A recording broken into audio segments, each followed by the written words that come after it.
भाई बहनों को झुमकी बहन का जमा जोहार। और साथ ही गंदरू भाई की तरफ से भी किसान भाइयों को नमस्कार। जी हाँ, कृषि दर्शन कार्यक्रम में आप सभी किसान भाई बहनों का स्वागत है। झुमकी बहन, अभी वक्त हो चला है कि हम कृषि दर्शन कार्यक्रम की शुरुआत करें और जैसा कि हम हमेशा करते हैं, कृषि दर्शन की शुरुआत कृषि समाचार से। बिल्कुल, तो आइए देखते हैं कृषि समाचार। नमस्कार, कृषि समाचार में आपका स्वागत है। मैं हूं पूनम। आइए देखते हैं आज कृषि समाचार में क्या है खास। गव्य विकास केंद्र द्वारा हो रहा है गौ पालन व्यवसाय का उन्नयन। न्यूनतम समर्थन मूल्य पर उड़द खरीदने की हो रही है तैयारी। मछली पालकों को रंगीन मछली पालन से हो सकता है अच्छा मुनाफा। अब समाचार विस्तार से। गौ पालन और दूध उत्पादन व्यवसाय की तरक्की के लिए गव्य विकास केंद्र पशुपालन विभाग की ओर से गोकुल ग्राम विकास केंद्र का संचालन किया जा रहा है। इस केंद्र में उत्पादित दूध का संग्रहण, विपणन, पौष्टिक पशु आहार वितरण सहित गव्य विकास से संबंधित सारी सुविधाएं उपलब्ध कराई जाती हैं। गव्य विकास निदेशालय पशुपालन विभाग द्वारा दुधारू गौपालकों के हित में कई कल्याणकारी योजनाएं चलाई जा रही हैं। इन्हीं में से एक है गोकुल ग्राम विकास योजना। इस योजना के अंतर्गत तकरीबन 5 से 7 गांवों के दूध उत्पादक गौपालकों का एक क्लस्टर गोकुल ग्राम विकास केंद्र के नाम से गठित किया जाता है।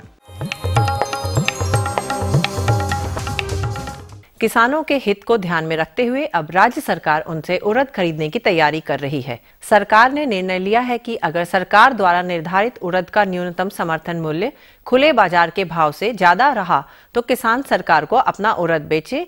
अगर खुले बाजार की कीमत सरकारी दर से अधिक हुई तो किसान खुले बाजार में उड़द बेच सकते हैं।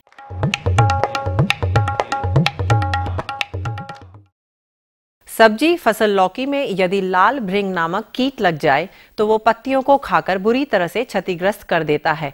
इस कीट के नियंत्रण के लिए इंडोसल्फान या क्विनाल फास पाउडर अथवा क्लोरपारीफास तरल दवा का व्यवहार करें। सब्जी फसल लौकी को लाल भृंग कीट से बचाने के लिए लिंडेन पाउडर 10 ग्राम प्रति थाला की दर से मिट्टी में मिलाएं और इसके बाद ही बुआई करें। इसके अलावे नीम या करंज की खल्ली का भी व्यवहार करें या इंडोसल्फान 4% पाउडर या क्विनाल फास 1.5% पाउडर 10 किलोग्राम प्रति एकड़ की दर से व्यवहार करें। आवश्यकता पड़ने पर कीटनाशी दवा क्लोरपारीफास 1 मिलीलीटर प्रति लीटर पानी की दर से मिलाएं या क्विनाल फास 1 मिलीलीटर प्रति लीटर पानी की दर से घोल बनाएं और फसल पर छिड़काव करें। शहरों और कस्बों में रंगीन मछलियों को एक्वेरियम में पालने का चलन बढ़ता जा रहा है। इस दृष्टिकोण से किसान रंगीन मछली पालन से अच्छी आमदनी प्राप्त कर सकते हैं। गोल्डफिश, डॉलरफिश, एंजल, गौसमी, पुंटियस, सार्ड टेल, गप्पी और मौली ये रंगीन मछलियों के उन्नत किस्में हैं जो मछली पालकों को अच्छा मुनाफा दिला सकते हैं। ट्यूबवेल पंप खेतों में सिंचाई करने वाला यंत्र है। ये शक्ति चलित यंत्र होता है। इसके कई इंजन बिजली से चलने वाले यंत्र होते हैं, कई डीजल और कई पेट्रोल से। किसान अपनी सामर्थ्य के अनुसार छोटे बड़े किसी भी आकार और हॉर्स पावर वाले ट्यूबवेल इंजन का इस्तेमाल कर सकते हैं। ट्यूबवेल ने कृषि कार्य में सिंचाई के काम को बिल्कुल आसान बना दिया है। जिन क्षेत्रों में नहर की सुविधा नहीं है उन इलाकों के लिए ट्यूबवेल मशीन बहुत ही उपयोगी यंत्र है। किसान इस यंत्र के द्वारा कुआं, तालाब या नदी से पानी पाइप के द्वारा अपने खेतों तक बहुत आसानी से पहुंचा सकते हैं। किसान अपनी आर्थिक क्षमता के अनुसार छोटे या बड़े आकार वाले अथवा कम या अधिक शक्ति वाले इंजन का इस्तेमाल कर सकते हैं। आइए आज मिलते हैं एक ऐसे सफल किसान से जो न सिर्फ ज्यादा उपज पाने पर ध्यान देते हैं बल्कि उत्पाद की गुणवत्ता पर भी पूरा ध्यान देते हैं।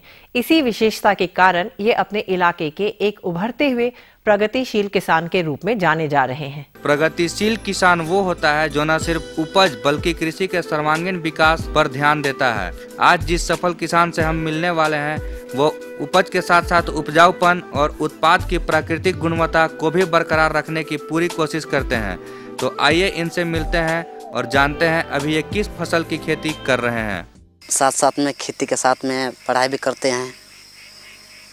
हम इंटर तक पढ़ चुके हैं, फिर और पढ़ना चाहते हैं, फिर प्लस खेती हर एक प्रकार का करते हैं, जैसे करेला हो गया, मिर्चा हो गया, अदरक हो गया, सारू हो गया, ओल सबका ही फसल करते हैं। खेती करके मेरा परिवार पूरा खुशहाल है। बाप है, मम्मी है, भाई है, बहन है, सब आज खेती करके हम लोग। और अब एक नजर राज्य के 3 प्रमुख शहरों के मौसम के मिजाज पर।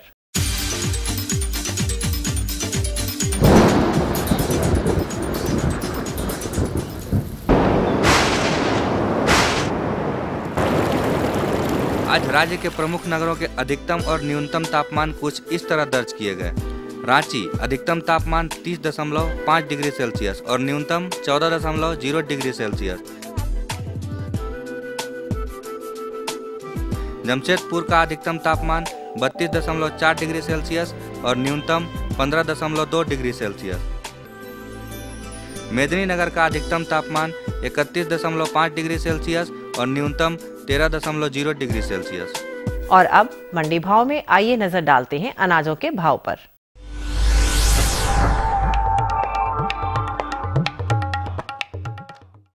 आज कृषि उत्पाद बाजार समिति पंडरा रांची के विभिन्न खाद्यान्नों के थोक भाव कुछ इस प्रकार दर्ज किए गए। चावल मोटा 1950 रुपए से 2050 रुपए, चावल मध्यम 2100 रुपए से 2200 रुपए, चावल उत्तम 2250 रुपए से 2500 रुपए, गेहूं 1600 रुपए से 1650 रुपए, चना 4800 रुपए से 5100 रुपए, दाल अरहर 6700 रुपए से 7000 रुपए, दाल मसूर 4400 रुपए से 4600 रुपए, दाल चना 5900 रुपए से 6000 रुपए, सरसों तेल 10,000 रुपए से 10,150 रुपए, चीनी 3,300 रुपए से 3,400 रुपए, आलू 670 रुपए से 725 रुपए और प्याज 1,800 रुपए से 2,000 रुपए प्रति क्विंटल रहा। कृषि समाचार में आज इतना ही। अगले दिन अगले अंक में फिर मुलाकात होगी कुछ ताज़ा तरीन खबरों के साथ। तब तक के लिए दीजिए इजाजत। नमस्कार, जोहार। कृषि समाचार के अंतर्गत आपने जानकारी ली मंडी की भाव के बारे में, मौसम के मिजाज के बारे में और खेती बाड़ी के बारे में, है ना गंजू भाई? बिल्कुल। और किसान भाइयों, अभी वक्त हो चला है एक छोटे से विराम का, तो इस विराम के बाद हम पुनः हाजिर होंगे। तब तक आप बने रहिए हमारे साथ। ये लो और बताओ। बस। अरे ये क्या भैया जी, बस इतनी सी रासायनिक खाद? किसानी छोड़ रहे हो क्या? किसानी नहीं, नादानी छोड़ रहे हैं। मिट्टी की जांच कराई है। अब तो लालाजी जितनी जरूरत है उतने ही उर्वरक खेत में डालेंगे। हाँ किसान भाई, आज ही अपने जिले की नजदीकी भूमि परीक्षण प्रयोगशाला में मिट्टी की जांच जरूर करवाएं और मिट्टी में पोषक तत्व, नमी व पौधे के विकास को देखते हुए केवल जरूरत के अनुसार ही पोषक तत्व डालें। और हाँ, मिट्टी में गंधक, जस्ता, बोरोन जैसे सूक्ष्म पोषक तत्वों का पता लगाना भी न भूलें। उर्वरक और जैविक खाद के सही उपयोग से भूमि का उपजाऊपन बनाए रखें, उत्पादकता बढ़ाएं, खर्चा घटाएं और बहुमूल्य विदेशी मुद्रा बचाने में भी सहयोग दें। और हाँ, धीमी गति से नाइट्रोजन उपलब्ध कराने वाले उर्वरकों जैसे नीम लेपित यूरिया को प्राथमिकता दें और यूरिया का पत्तों पर छिड़काव करें। अरे वाह, तू तो सचमुच समझदार हो गया रे। अधिक जानकारी के लिए संपर्क करें जिला कृषि अधिकारी या किसान कॉल सेंटर। अम्मा खाना दे दो ना। सबर कर गोलू, अभी दाल नहीं गली है। तू फिक्र ना कर गोलू की अम्मा, अब की बार अपनी दाल खूब गलेगी। क्या मतलब जी? अब की बार NFSM के तहत दाल की पैदावार को बढ़ाने के तरीकों को दिखाने के लिए देश में 1000 क्षेत्र चुने गए हैं, जिसमें हमारा इलाका भी आ गया है। पर इससे हमें क्या फायदा? हमें 5 एकड़ खेती के लिए खाद और कीटनाशक के अलावा बढ़िया बीजों की एक मिनी किट भी मिलेगी। इतनी दाल का करेंगे क्या जी? अरे भगवान, सरकार ने दलहन का समर्थन मूल्य भी खूब बढ़ा दिया है और इनकी खरीद का भी पूरा इंतजाम कर लिया है। इससे आमदनी बढ़ेगी और फिर हमारा गोलू अच्छे स्कूल में जाकर के कृषि वैज्ञानिक बनेगा। हाँ, खुशबू की फुहार में, स्वाद की बहार में, तरक्की की तानों में, खिलती मुस्कानों में, हरे भरे पौधों में, बड़े बड़े सौदों में, मधुर भिनभिनाहट में, खुशियों की आहट में। NHM बागबानी मिशन, हमारी चाहत आपकी मुस्कुराहट। विराम के बाद एक बार फिर से स्वागत है हमारे सभी किसान भाई बहनों का। तो गंजरू भाई, आज क्या विचार है? वैसे आपको कारूदा और मंगरा दादा से बात हुई है क्या? नहीं, बिल्कुल। अभी तो हम कारू दादा और मंगरा दादा से बात भी करेंगे और उनको जब जानकारी देंगे तो हमारे किसान भाइयों को भी वो जानकारी मिलेगी। तो हमें लगता है कि हमें कारू दादा और मंगरा दादा के पास चलना चाहिए। बिल्कुल, चलते हैं फिर। चलिए। सुशील। हाँ, सुशील झा सुमन। सुशील झा सुमन। सुशील झा सुमन। नमस्कार नमस्कार नमस्कार नमस्कार नमस्कार। क्या हाल चाल? सब ठीक ठाक। बड़ा सुंदर गेहूं का खेती एकदम लगा के रखे हैं। हाँ। पूरा एकदम हरा भरा, खाली गेहूं में नजर आ रहा है। एकदम तो है, लेकिन साथ साथ में हमको चिंता भी है। क्या? मेरा खेत तो ठीक है, हरा भरा है, गेहूं मेरा ठीक ठाक दिख रहा है, लेकिन मेरे कुछ गांव के किसानों के गेहूं अच्छे नहीं हो रहे हैं, उसमें रोग लगता हुआ मुझे लग रहा है, और लग रहा है कहीं वो रोग मेरे गेहूं तक ना आ जाए। देखिए, हम अभी उधर से आ रहे थे तो दूसरा किसान का खेत में देखे कि जो गेहूं का बाली है ना, उसमें काला काला धब्बा उब्बा नजर आ रहा है। हाँ, वही उसको हम लोग कहते हैं अनावृत कंड रोग। हाँ, क्या क्या? अनावृत कंड रोग। अनावृत कंड रोग। हाँ, और उसको लगने से ना गेहूं को काफी हानि होती है और किसानों को मतलब जो लाभ मिलना चाहिए वो लाभ नहीं मिल पाता और फसल बर्बाद हो जाती है। तो इसकी रोकथाम बहुत जरूरी है दादा। तब तो हम ये चाहेंगे कि आप इसके बारे में हमें बताइए। क्यों झुमकी बहन, हम इसकी जानकारी लेते हैं।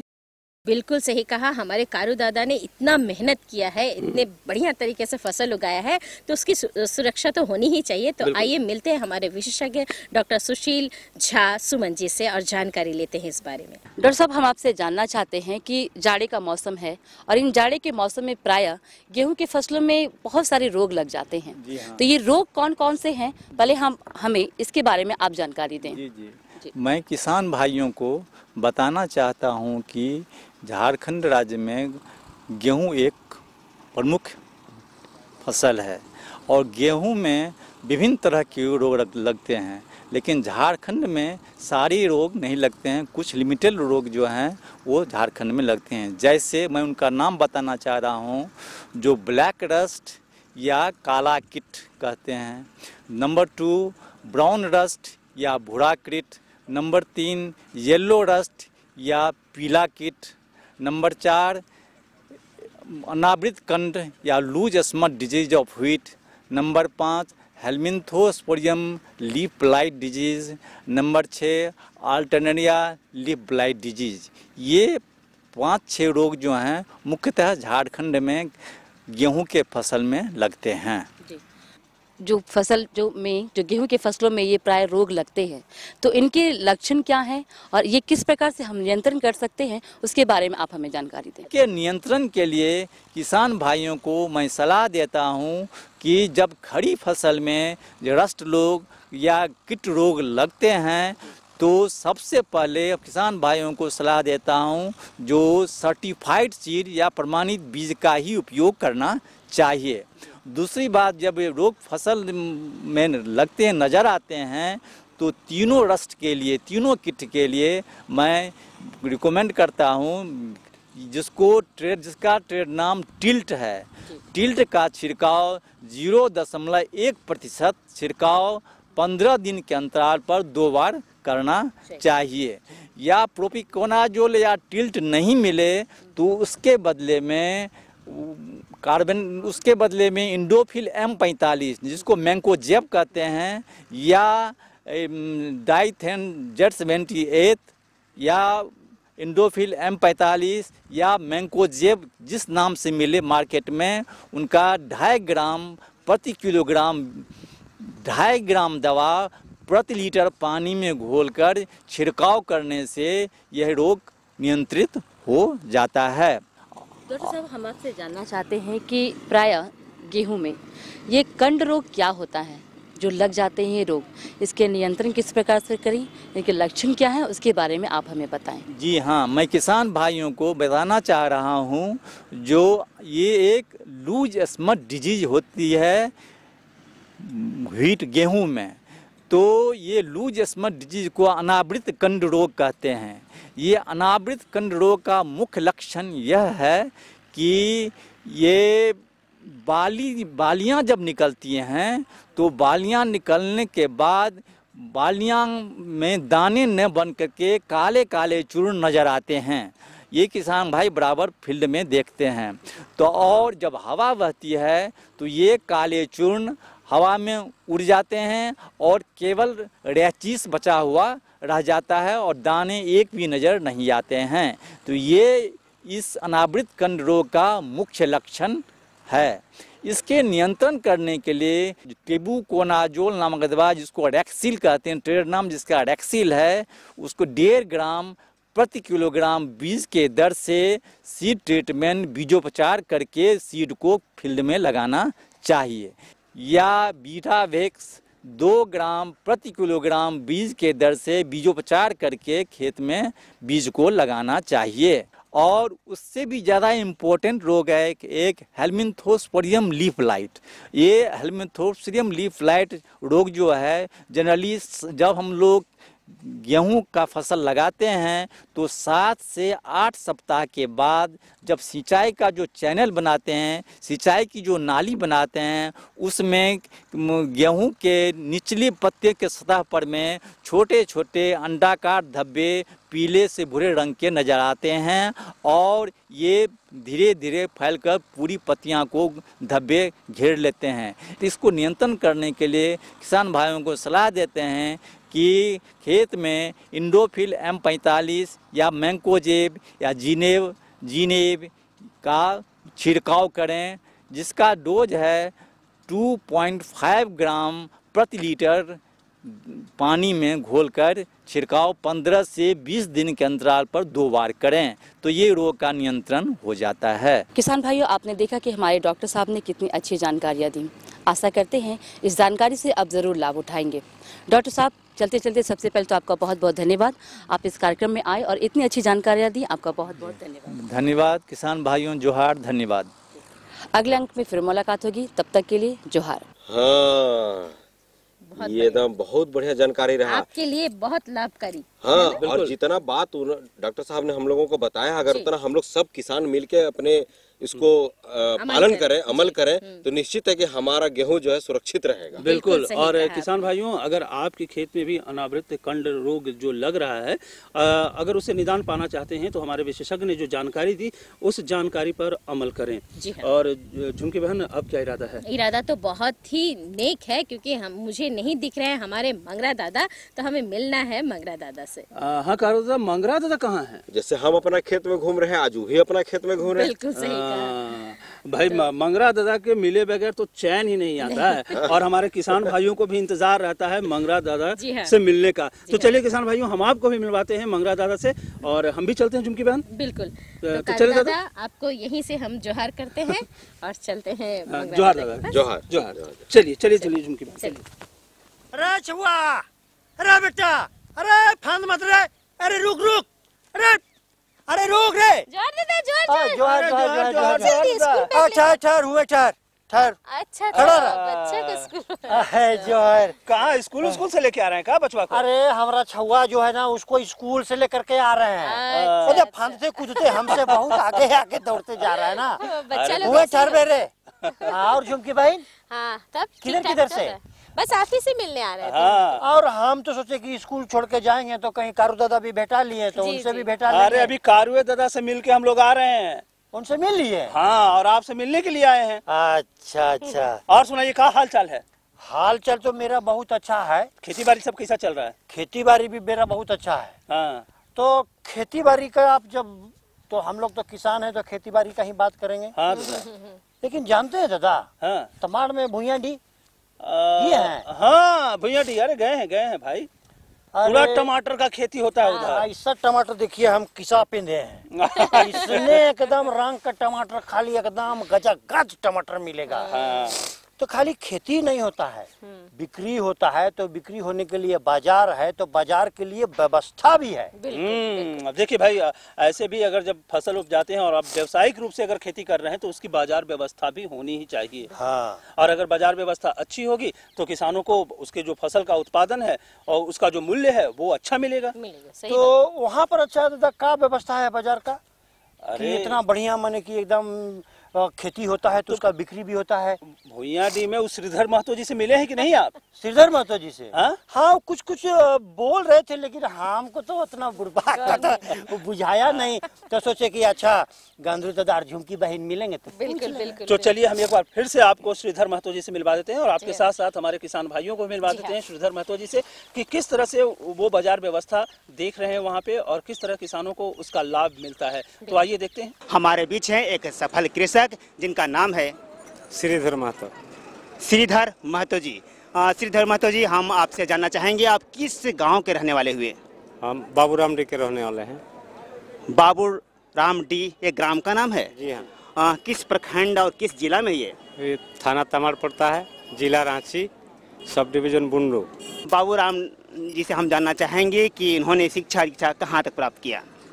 हम मध्य विद्यालय तो बाबूराम डी से प्राप्त किए, उसके बाद मैट्रिक किए रुगड़ी हाई स्कूल से, उसके बाद ग्रेजुएशन किए बुंडू से। और शिक्षा प्राप्ति के बाद आप खेती किसानी से ही जुड़ गए या कुछ और करना चाह रहे थे? हम शिक्षा छोड़ने के बाद थोड़ा बिजनेस लाइन में आए, उसमें सब्जी का धंधा किए, उसके बाद कृषक भी हैं, उसमें टमाटर का खेती करते हैं, सीम का भी, बैगन का भी, धान का भी खेती करते हैं। आपके पास कितना खेत है और क्या क्या उसमें अभी तक आप लगाए हैं और बहुत बड़े पैमाने पर कर चुके हैं? हमारे पास लगभग 5 एकड़ का ज़मीन है, उसमें थोड़ा में टमाटर है, थोड़ा में बैगन है, उसके बाद सीम है, अरहर है, धान का भी खेती करते हैं। और जैसा कि आपने कहा कि आप व्यापारी का काम भी करते हैं और सब्जी बाजार में आप व्यापारी करते हैं, तो सब्जी बाजार में व्यापारी काम किस तरह का करते हैं और किस तरह आप सामानों को एकत्रित करते हैं? हम यहाँ तो चासी भाइयों से रेट करके खरीद लेते हैं और खरीद लेने के बाद कार्टून में भर के कभी कलकत्ता भेजते हैं, तो कभी उड़ीसा भेजते हैं, तो कभी काल झारखंड भेजते हैं, तो कभी बिहार में भी भेज देते हैं, पटना में भी भेज देते हैं। यहाँ आप बाजार में सामान को खरीद करके, सब्जी को खरीद करके दूर के बाज़ारों में भेजते हैं, तो इस काम के लिए आप स्वयं करते हैं या इसके लिए कुछ आपके साथ सहयोगी भी हैं? हम इस काम के लिए अकेले तो होगा नहीं, इसलिए इसमें हम सहयोगी भी लिए हैं। एक आदमी से तो ये सब होने वाला काम नहीं है, इसलिए पूरा सहयोग के साथ हम करते हैं। हाँ, आपसे जानना चाहेंगे कि बाजार में जो भी सामान खरीदते हैं आप, उस सामान को खरीद के आप बाहर भी भेजते हैं, लेकिन इसे पैक किस तरह से करते हैं और सामान जल्द से जल्द मार्केट तक पहुंचे, इसके लिए किस तरह की व्यवस्था आपकी होती है? हम लोग सामान टमाटर खरीदने के बाद वही अंडा वाला कार्टून में पैक करते हैं और अंडा वाला कार्टून में पैक करने के बाद गाड़ी से या 1109 हो या 407 हो या पिकअप हो, जिस दिन जैसा आमदनी के ऊपर निर्भर होता है वही आमदनी के ऊपर गाड़ी में लौट करके सीधे कलकत्ता बेचते हैं। और कलकत्ता में वही हम लोग थोक बिक्री करते हैं, खुदरा नहीं बिक्री करते हैं। और कई बार यह भी देखा जाता है कि सामान जो है बहुत ज़्यादा बाजार में आता है और कभी कभी तो मिलता भी नहीं है, तो ऐसी स्थिति में क्या दर के लिए किस तरह आप प्रयास करते हैं कि दर इसका सही हो? माने उस तरह से हम यही प्रयास करते हैं कि किसी तरह किसान लोग को ऊंचा रेट मिल जाए, लेकिन वो असंभव हो जाता है, इसलिए असंभव में तो जैसा भी रेट होता है उसी खरीद के यहाँ से सामान को हम लोग हटाते हैं। आपका प्रयास होता है कि किसानों को अच्छी आमदनी हो और सही दर उन्हें मिल सके, तो क्या आप सरकार से अपेक्षा करते हैं कि यदि बाजार को कुछ सुविधाएं दी जाए, कुछ ऐसी योजनाओं से इसे लाभान्वित किया जाए ताकि बाजार अच्छी बन सके और यहाँ किसानों को अच्छी आमदनी, अच्छी मुनाफा मिल सके? हम बाजार में बहुत बार ये प्रयास भी किए थे कि किसी तरह व्यापारी लोग को सुविधा मिल जाए, लेकिन अभी तक हम लोग को कोई सुविधा नहीं मिला है। अब जी बाजार में हम लोग महसूल देते हैं, लेकिन उस तरह का समिति से या बाजार समिति से हम लोग को किसी तरह का सुविधा अभी भी नहीं मिला है। जैसा कि आपने कहा कि बाजार का शुल्क देते हैं, आप किन्हें देते हैं और किस लिए देते हैं? ये बाजार का शुल्क को यहाँ झारखंड सरकार में जो डाक करके यहाँ भेज दिया है, उन लोग का एक तो समिति है, समिति वो लोग गठन किया है, गठन करके बाजार में डाक लिया है। ये कितना में डाक लिया ये हमको उतना मालूम नहीं है, जो लोग लिया है उसी लोग को मालूम है, लेकिन हम लोग का यहाँ जो एक तो शुल्क लगता है, ये कार्टून में हम लोग का 30 किलो का पैकिंग होता है, ये 30 किलो में हम लोग 2 रुपये प्रति कार्टून करके शुल्क देते हैं। और राज्य सरकार से क्या अपेक्षा है इस बाजार व्यवस्था को लेकर के? राज्य सरकार को हम यही चाहते हैं कि व्यापारी लोग को, चाषी लोग को, किसान लोग को कुछ सुविधा मिले। बिल्कुल सही कहा आपने कि यहाँ के किसानों को सुविधा मिले, उन्हें अच्छी आमदनी हो, इसके लिए सरकार को भी हर स्तर पर प्रयास करने की ज़रूरत है और साथ ही यहाँ के किसानों को भी प्रयास करने की ज़रूरत है कि हम इस दिशा में कहीं न कहीं कदम बढ़ाएं। आपसे जानना चाहेंगे कि ये बाज़ार जो है किस दिन लगता है और कब कब लगता है? ये बाजार है कि डेली मार्केट है? डेली मार्केट है। प्रतिदिन बाजार लगता है? प्रतिदिन बाजार लगता है। और एक चीज़ जो देख रहे हैं बाजार में जो है ये बाजार चारों ओर से खुला है। ये धूप का समय हो या बारिश का समय हो तो ऐसे समय किसानों और व्यापारियों को काफ़ी परेशानी भी होती होगी। क्या आपको नहीं लगता है कि एक ऐसी व्यवस्था हो जिसमें कि शेड हो जहाँ के किसान अपने सामान को रख सके और अपनी भी सुरक्षा कर सके? हम ये एक व्यापारी होने के नाते बोल रहे हैं कि इतना बड़ा वर्षा में या धूप में हम लोग बहुत तकलीफ से टमाटर का भौराई खरीद करते हैं और इतना बड़ा बाजार में एक ठो छावनी नहीं है, इसमें बहुत दुख की बात है। इसलिए सरकार से हम यही चाहते हैं कि इतना बड़ा बाजार होने के नाते एक ठो कम से कम इतना बड़ा बाजार में छावनी का सुविधा कर दिया जाए। प्रशासन की ओर से कोई ऐसी सुविधा जहाँ की चोरी न हो, जहाँ की पकड़मारी न हो, जहाँ की कोई ऐसे तत्व किसी को परेशान न करें, क्या आप जिला प्रशासन की कोई बाजार में ऐसी व्यवस्था है? ऐसा यहाँ प्रशासन की कोई व्यवस्था नहीं है, लेकिन प्रशासन से मेरा यही अनुरोध है कि यहाँ जैसे कभी कभी दिन यहाँ टमाटर बच जाता है, किसी का 2-5 टुकड़ी चोरी हो जाता है, वैसा भी हुआ है। लेकिन हम प्रशासन से ही निवेदन कर रहे हैं कि यहाँ कम से कम 2 ठो प्रशासन यहाँ देना जरूरी है। तो किसान भाइयों, आपने सुना, एक सफल कृषक हैं और बाजार व्यवस्था को भी संचालित करने का प्रयास कर रहे हैं। तो मुझे उम्मीद है कि आप इनके अनुभवों से आप लाभ उठाएंगे। किसान भाइयों, आज यहीं तक, आप सभी को जोहार।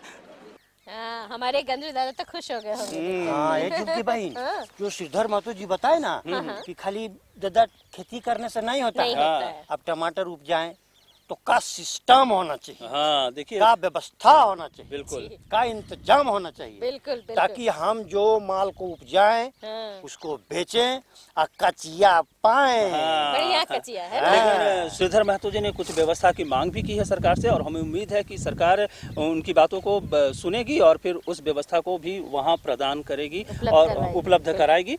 लेकिन अब हमें लगता है झुमकी बहन की अब हमारे कार्यक्रम का समय समाप्त होने वाला है। बिल्कुल सही कहा। मन तो सुनिए ना, तो आप लोग कार्यक्रम समाप्त करिए, अब मेरा छुआ ठड़ा है तो हम थोड़ा जाते हैं। ठीक है, जोहार। रुक रे, अरे रुक, अरे रुक दादा भी ना सही में।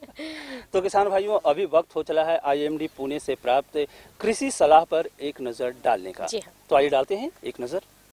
हाँ, तो हाँ किसान भाई बहनों, आपसे विदा लेने का मन तो नहीं करता, लेकिन विदा लेना पड़ेगा क्योंकि वक्त का तकाजा है। तो चलते चलते हम अपना पता आपको ज़रूर बता देंगे ताकि आप अपनी सुझाव और समस्या हम तक लिखकर ज़रूर भेज सके। तो हमारा पता नोट कीजिए। हमारा पता है कार्यक्रम कृषि दर्शन, कृषि प्रकोष्ठ, द्वारा केंद्र निदेशक, दूरदर्शन केंद्र, रातू रोड रांची, पिन संख्या 834001। तो किसान भाइयों, इसी के साथ हमें दीजिए इजाजत।